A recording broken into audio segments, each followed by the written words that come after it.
When you think about it, every great city has a front door, a first impression that tells you its story before you've even really arrived. Today, we're going to dive into the story of one of Africa's most famous front doors, the Abuja City Gate. And this is so much more than just a gate. This amazing monument is a symbol of welcome, of national unity. It's really woven into the very identity of Nigeria's capital city. For decades, it's been the ceremonial front door to the heart of the nation. But here's the thing, stories evolve, and this incredible landmark is on the verge of starting a brand new chapter. The gate you're looking at is about to go through a massive transformation. So the big question is, what's its next chapter going to be? Okay, so here's how we're going to break it all down. First, we'll look at why Abuja even needed a grand entrance in the first place. Then we'll see how this icon was forged, explore its design as it stands today, and then get into the really exciting part, the ambitious plans for its future. And finally, we'll ask that big question, why do monuments like this need to evolve? To really get the story of the gate, you first have to get the story of the city itself. So let's rewind a bit, back to the decision to create a whole new capital for Nigeria. In the late 20th century, Nigeria made a really bold move. It decided to shift its capital from the bustling coastal hub of Lagos to Abuja, a brand new city built from the ground up right in the country's geographical center.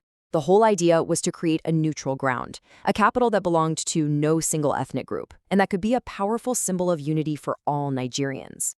So you've got a new capital. Well, you're going to need some new symbols, right? And the city gate was designed to be one of the most significant ones of all. Now, this timeline is pretty fascinating. The government didn't actually pack up and move to Abuja until 1991. But check this out. The city gate, built by the Italian firm Gitto, was already standing 5 years earlier in 1986. It was like this giant statement of intent, ready and waiting to welcome the nation's leaders to their new home. All right, so for over 30 years, this structure has been the iconic welcome. Let's zoom in a little and take a closer look at what makes it so memorable. This quote from Sabi Abuja just hits the nail on the head. It's not just concrete and steel. For millions, it's a feeling. It's that warm hug, that sign that you're home. It tells you you've arrived. Okay, let's break down the design. You have these two powerful inverted arches that almost feel like they're embracing the sky. Right in the center, you've got the Nigerian coat of arms and that simple, powerful message, you are welcome. And up top, a metal Nigerian flag, forever waving. See, this was never just a simple gate. It was designed from the start as a grand ceremonial pavilion. And this thing has some serious presence. We're talking 30 meters tall. That's about 98 feet. It's a monument that absolutely commands your attention as you approach the city center. You just can't miss it. But after all those decades of greeting visitors, this iconic welcome is about to enter a completely new era.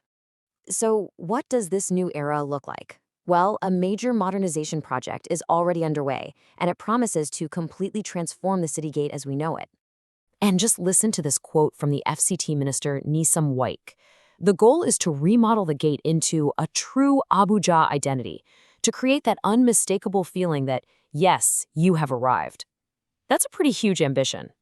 The driving force behind this whole vision was Nigeria's First Lady, Senator Oluremi Tinubu. She's the one who initiated the idea because she believed the entrance to the nation's capital deserved a design that was grander, more befitting of a modern Nigeria. So, what's the actual plan? It starts with a completely new gateway structure, but the real showstopper is going to be a spectacular new water fountain. And get this, it'll have elements designed to represent every single one of Nigeria's 36 states, plus the FCT. It's a symbol of unity in water and light. And the entire area around it will be transformed into a public plaza, a place for people to gather and connect with their capital. This all leads to a much bigger question, doesn't it? Why change such an iconic landmark? Well, the answer is tied directly to the incredible story of Abuja itself. And here is the crucial context, the number that just blows my mind. For a whole decade, from 2000 to 2010, the UN reported that Abuja grew by nearly 140%. For that period, it was the fastest growing city on the entire planet. So the city today is this global metropolis, almost unrecognizable from the capital of 1991. The argument is that its gateway, a symbol from the 80s, needs to evolve to match the ambitions of the 21st century city it now represents. And that leaves us with a final thought to mull over. As our cities race into the future, should their most powerful symbols remain frozen in time? Or should they be allowed to evolve, to tell a new story for a new generation? It's something to think about.